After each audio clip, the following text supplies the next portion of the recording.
when we talk about the price of XRP, we have to look at the debt.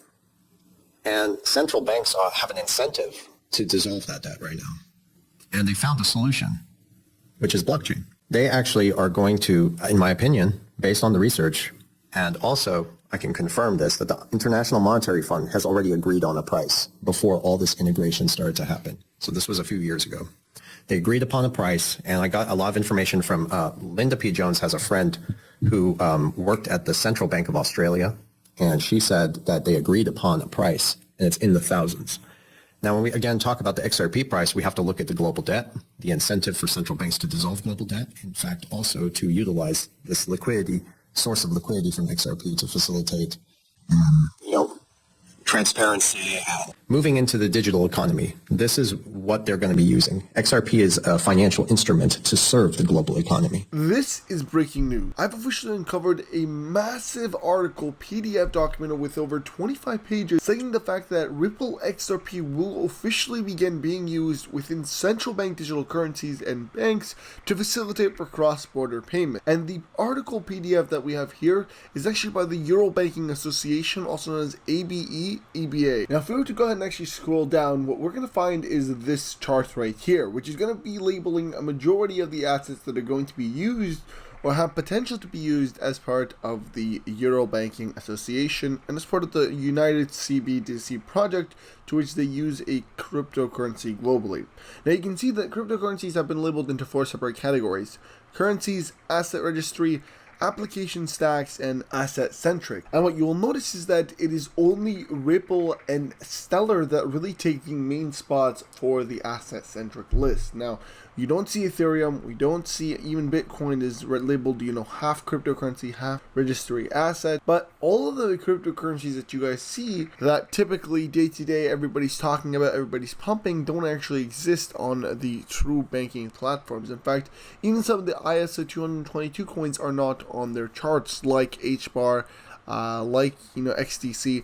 Really, the two main ones that are going to lead the financial system are going to be XRP, which is Ripple, and XLM, which is Stellar. And in fact, if you do a quick read, it says that due to the pace of differing opinions on crypto technology, the financial sector has not yet succeeded in developing a unified language and a structured dialogue around cryptocurrencies. This will take time since crypto technologies are still in their nascent phase, and this paper describes 4 potential scenarios on how the financial industry and the crypto technology industry could evolve vis-a-vis each other over time. The scenarios are built around the level of cross-industry cooperation and the actual adoption of crypto technologies by the financial sector. And to be honest, the one main thing that you guys should 100% take out of this is that the world is trying to create a unified language for cryptocurrencies. They're trying to pick one cryptocurrency that's fully functional, offers a service specifically when you took a look at cross-border payments, so that they can all use it together, because it makes things way more efficient, way quicker, and way cheaper. And so right there, we just automatically get proof that the major CBDC pilot program, which we've been talking about and which many people have talked about, to which is a very likely possibility that,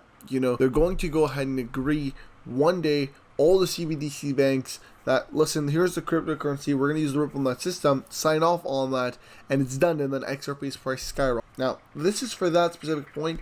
There's so much that we have to cover in today's video. Further on down, we're going to find another paragraph here citing asset-centric technologies, in this case citing Ripple specifically and Stellar, focus on the exchange of digital representation of existing assets like cryptocurrencies or crypto metals, stocks, bonds, in combination with a shared ledger, but not on the public ledger. Trust is organized between participants directly, so not through a blockchain and mining, as is the case with Bitcoin. But here's where things get interesting. On page 11, it says once gateways, also known as PSPS, which is basically a payment service, have set up bilateral trust, they can trade in real time between each other. They can also use the so-called market makers, which will and are trading assets in order to provide market liquidity where needed. As such, they provide the bridge, and keep in mind here, the bridge for some of the transactions on the network. So this is where we first get a glimpse of them,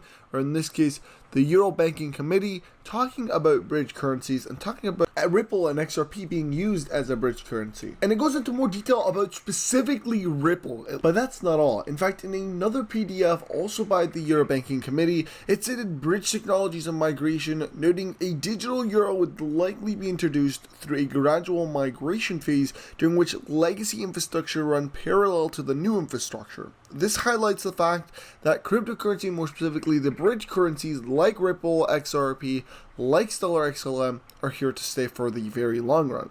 It continues on by saying that parts of various legacy infrastructures will be updated at different times according to commercial and regulatory needs. Carefully designed bridge technologies could help facilitate the smooth implementation and adoption of a digital euro. The working group discussed 2 examples that could be adopted to the digital euro. And in fact, in the same 2 paragraphs, it labels Ripple specifically, citing central banks have begun exploring CBDCs through forums like Banks for International Settlement, or BIS, which recently published high-level principles for CBDCs.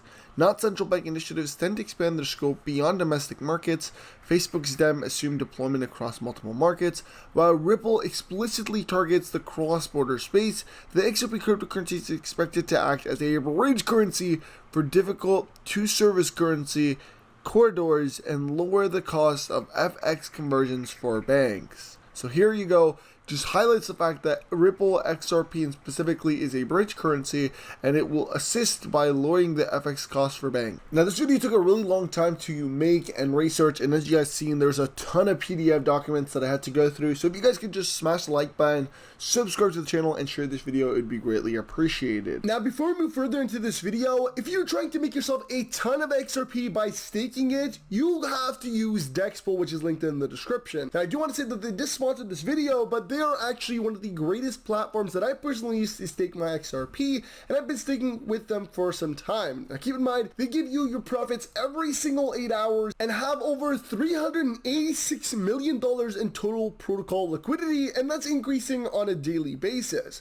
They also have over 383 pairs and feature all of the top cryptocurrencies, including some of these smaller ones as well, so you can basically stake any cryptocurrency that you hold. And to top it off, for you guys, they're doing 100 XRP liquidity bonus, in which you get a 10-day liquidity bonus. The offer is limited, and make sure you guys take advantage of this. Again, the link is down in the description. They have a bunch of options like top up, withdraw, and view your transactions, and it is extremely simple to do all of this, and you can actually complete it in only a few clicks. I personally have not only been able to withdraw my profits, but also my initial investment, and they allow you to unlock your liquidity at any point in time and reap the rewards still that you have gained, so you basically don't lose. That being said, make sure you guys do use the link in the description, and let's get right back into the video. So we believe that the last domino to fall on regulation right now is the SEC lawsuit, and that could be resolved in a variety of ways, but it could also be resolved in regulation coming in over the top.